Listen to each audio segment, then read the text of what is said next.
What's up, all? Todd, itinerant, wardrobe, whatever. Hey, because of some videos I watched on Hex to Hex, him playing Hell's Highway, I picked up a copy of it. Pretty good condition. The box is pretty good shape. All the stuff's in it. Even the counter tray's in there, nice and yellowed from years of sitting there. But the counters are actually clipped ID, so you'd be glad to know that.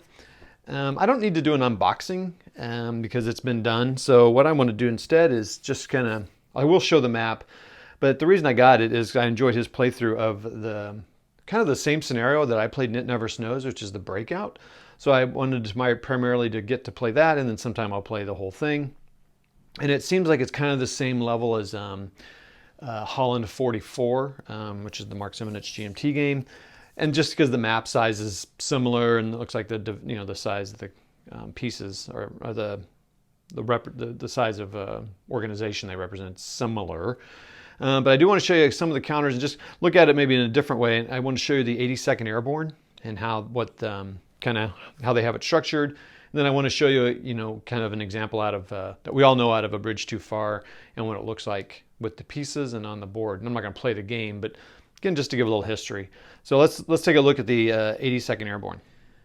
Okay, as has been mentioned in a couple of videos on Board Game Geek, these are really tiny printed. I don't know, I guess the vision in the 80s was way better.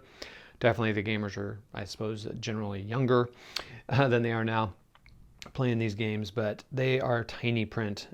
There are some people who've made some other things on the Board Game Geek that if I enjoy the game and like it, maybe I'll print them off, but I'll go fine. I've got a magnifying glass.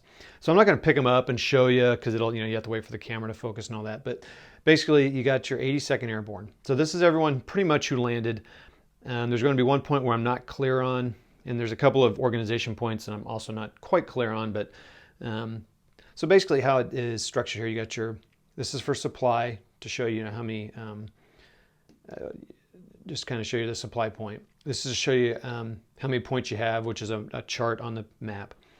And then here you got your headquarters. Again, I'm not quite sure how that works, but it's cool. You got headquarters, and then it reduces down if it gets hit. And so anything that's double layered, that's if it gets hit. It's its replacement counter. So some things have 3 to 4 steps.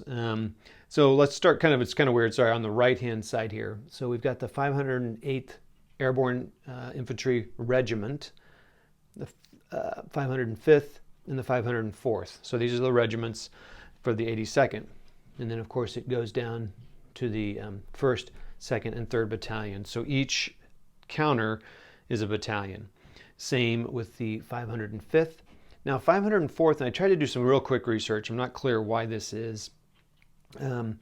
But the 1st Battalion and 3rd Battalion have the whole counters. But for the the 2nd Battalion, it just has the 3 companies, D, E, and F, represented here. And they're one step. So they'll, one step, once they flip, they're gone. And then here you have the 325th Glider Infantry Regiment. So these would come in after. And then, but the 401st Regiment was attached the 2nd Battalion of that. So I think I got that right. 1st Battalion of the 325th, 2nd Battalion, and then the 2nd Battalion of the 401st. The 3rd Battalion may have been shared over with someone else. I'm not clear. And then you have a recon, and then you have 3 artillery pieces here. And again, I tried to do some real quick searches, and I'm going to guess these are like the 75s maybe that landed with them.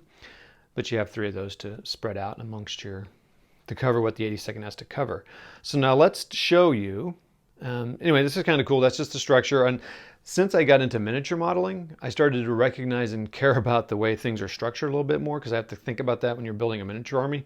So now I'm starting to look at it when I'm looking at the pieces.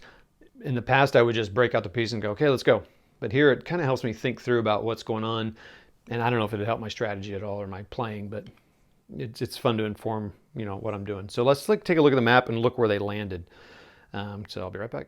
Okay, so Hell's Highway, 2 maps. The map, if you watch Hex to Hex, he's just playing on map A, and that's what I'll be doing because I want to be just like him when I grow up. And then there's map B. kind of cool. It's all here. So what's funny is this is, if I built this entire thing, so this is about 4.5 feet long. And the game, It Never Snows, goes about 9 feet long, the same area. And then this map was taken up about, the game I played and the game that he played, Breakout, it's going to be just map A, but the It Never Snows, it was about, I think it was about to here and on back, that one map I played. So that's going to be that. But let me show you where the 82nd landed. It's over here in Nijmegen. And again, I just want to show you kind of, it was fun just kind of reading a little, just real brief view of the history from Osprey, and then kind of where it landed, and then the one scene that we're all familiar with. Okay, be right back. So I just want to show you a couple things out of this. I mean, I know this is a very cursory history of it, but so I'm going to show you a couple maps out of this. So this just shows where the 82nd landed. There are different drop zones. And so here's Nijmegen and Grave and Cuyk, Kuk. I'm not really sure how you pronounce that. And I didn't see the other town over here. But anyway, you can kind of see where they landed here. So now let's look at what it looks like on the map itself. Okay, so here we are. Here's Nijmegen. Here's that Cuyk.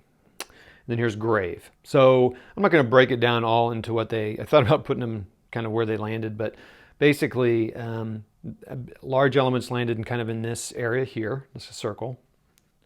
Seems like it, yeah. So they landed here. Here's, here's Hell's Highway coming up. Boom. They landed here. There are some that landed in kind of in this area, and then a big chunk over here. This is the Grosbeek Heights, what you hear about. And it was not pictured on that map. But so that's kind of where they landed. Here, here, and here. Here, and here. Now let's zoom in to Nijmegen, to the one attack. And I'll pull out the pieces to show that. The Crossing of the Waal. W-A-A-L. Yeah, we all know it. And remember that scene from the movie. So let's see where that took place. Probably one of the things I like most about the Osprey are these kind of maps here. I just love that sort of thing. So one reason I like miniature games, kind of get you a little bit more into it. So let's keep focusing in. Okay, so the scale is probably a little off, just because this is so large. I think most of this took place in between these two hexes here. So what's interesting is if you look at that Osprey book, you look at the thing, two companies kind of guarded this side. Now, what's interesting is they don't show a bridge on here, but again, I don't remember the size of these hexes compared to that picture. So this is what it looks like. Two companies here and a company here. Then the 3rd Battalion, which had Major Julian Cook, which was played by Robert Redford, and it was the first wave across the Waal, they came across and landed over here. So that's the 3rd. And then they moved up and came around over into this area, kind of come around. Again, it's all very abstracted, but I believe, and what I can tell, they kind of came over into this lint. There's a fort there and some other things, and they kind of eventually went there and maybe even a little further, to capture the bridge on that side of Nijmegen. And then the 4th, 5th, and 6th waves all included they were all from the 1st Battalion. So they crossed the Waal and kind of went up here, and it seems like they kind of spread out over here, I'm guessing to kind of protect this flank. And so no one came from, Osterhut or from, off map here. So that's kind of how that happened and how it's represented in the pieces. Now, I've not played the game, so I don't know how it'll come across that way. And, the crossing and if that's even necessary and all that. So it's just kind of fun to look at the pieces and the book and kind of correlate, that they're, I know the people who write these games do their research. Of course, and it's awesome to see kind of how it aligns with the history. Now the question is, can I actually do better than history or recreate it at a minimum? So, all right, that's it. That's my talk, my intro to Hell's Highway. I'm not sure when I'll get this on the table to play it, but thanks to Hex to kind of getting me interested in it, and I found that copy, so it's awesome. So we'll talk to you all later. See ya.